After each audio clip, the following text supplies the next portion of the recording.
దానం అనర్హత పిటిషన్పై హైకోర్టులో ఊరట లభించింది. రాజు యాదవ్ దాఖలు చేసిన పిటిషన్పై విచారించిన కోర్టు స్పీకర్కు తాము ఆదేశాలు ఇవ్వలేమని స్పష్టం చేసింది. అలాగే అనర్హతపై బీఫామ్ ఇచ్చిన బీఆర్ఎస్ కు అభ్యంతరం ఉండాలని కానీ ఓటర్గా ఉండి పిటిషన్ వేయడమేంటని హైకోర్టు ప్రశ్నించింది.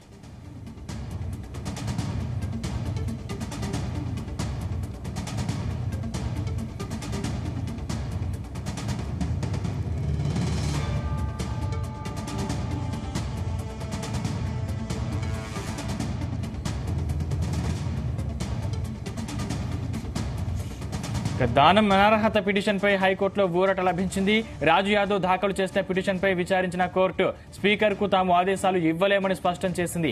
అలాగే అనర్హతపై బీఫామ్ ఇచ్చిన బీఆర్ఎస్ కు అభ్యంతరం ఉండాలి కానీ ఓటర్గా ఉండి పిటిషన్ వేయడమేంటని హైకోర్టు ప్రశ్నించింది. ఇదే అంశానికి సంబంధించిన మరిన్ని పూర్తి డీటెయిల్స్ మా బ్యూరో చీఫ్ నరేందర్ అందిస్తారు. నరేందర్.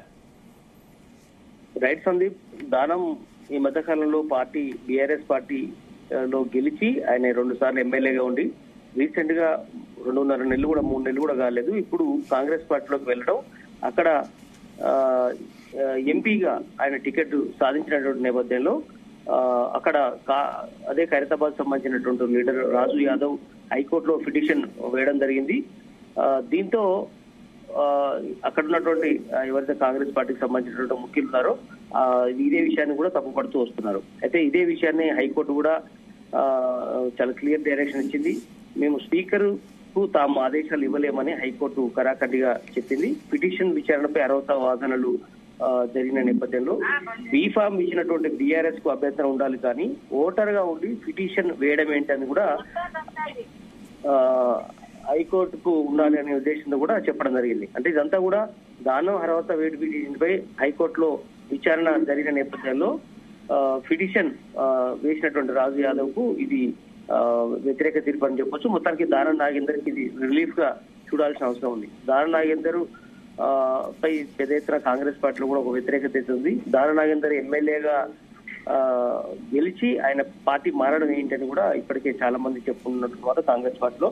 అదే సమయంలో దానం అభ్యర్థిత్వంపై ఒక పక్క ఇష్యూ కూడా నడుస్తోంది. ఎందుకంటే ఆయన ఆల్రెడీ ఎమ్మెల్యేగా గెలిచి దాని తర్వాత ఇప్పుడు ఎంపీ టికెట్ తీసుకోవడం ఏంటంటే కాంగ్రెస్ పార్టీలో చాలా మంది ఎంపీ అభ్యర్థుల కోసం ఆల్రెడీ చాలా మంది ఉన్నారు. రాజన్ కుమార్ యాదవ్ కావచ్చు, ఇట్లా మిగతా మంది కూడా చాలా మంది వెయిట్ చేస్తున్నటువంటి సందర్భంలో ఆయన ఆల్ ఆఫ్ సడన్ గా బీఆర్ఎస్ కి రాజీనామా చేసిన వెంటనే ఇక్కడ ఎంపీ టికెట్ ఇవ్వడం ఏంటి, ఆల్రెడీ ఎమ్మెల్యేగా ఉన్నటువంటి వ్యక్తి అని కూడా ఇప్పటికే చర్చ జరుగుతున్న నేపథ్యంలో ఇప్పుడు హైకోర్టు తీర్పు కూడా ఒక పక్క ఉంది. బట్ ఇది ఎందుకంటే చట్టసభల్లో ఎప్పుడు కూడా స్పీకర్ నిర్ణయాన్ని తప్పుపడుతూ హైకోర్టు కానీ కోర్టులు ఎప్పుడు కూడా తీర్పిచ్చే అవకాశం ఉండదు.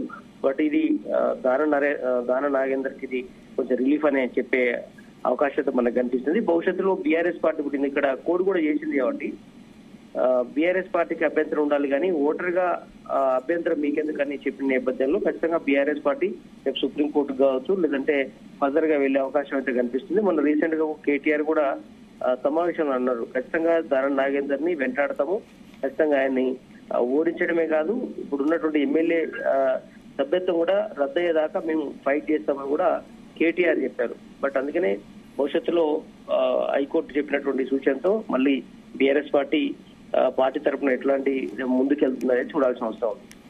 నరేందర్, అంటే దానం నాగేందర్ పై కాంగ్రెస్ పార్టీలో కూడా కొంత వ్యతిరేకత ఉంది. అంటే ఇది ఎంపీ టికెట్ విషయంలో దానం నాగేందర్ కి కాంగ్రెస్ అభ్యర్థులు సపోర్ట్ ఇస్తారా? రిపీట్. అంటే దానం నాగేందర్ పై కాంగ్రెస్ పార్టీలో కొంత వ్యతిరేకత కూడా ఉంది. ఇది ఎంపీ టికెట్ విషయంలో దానం నాగేందర్ కి కాంగ్రెస్ అభ్యర్థులు సపోర్ట్ ఇచ్చే అవకాశం ఉందా?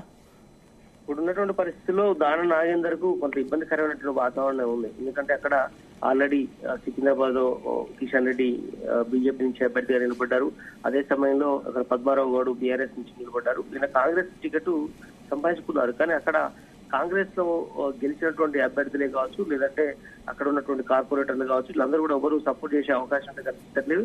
ఒక పక్క ఇప్పటికే సిటీ మొత్తం కూడా బీఆర్ఎస్ సంబంధించినటువంటి కార్పొరేటర్లే ఉన్నారు, కాంగ్రెస్ చాలా తక్కువ మంది ఉన్నారు.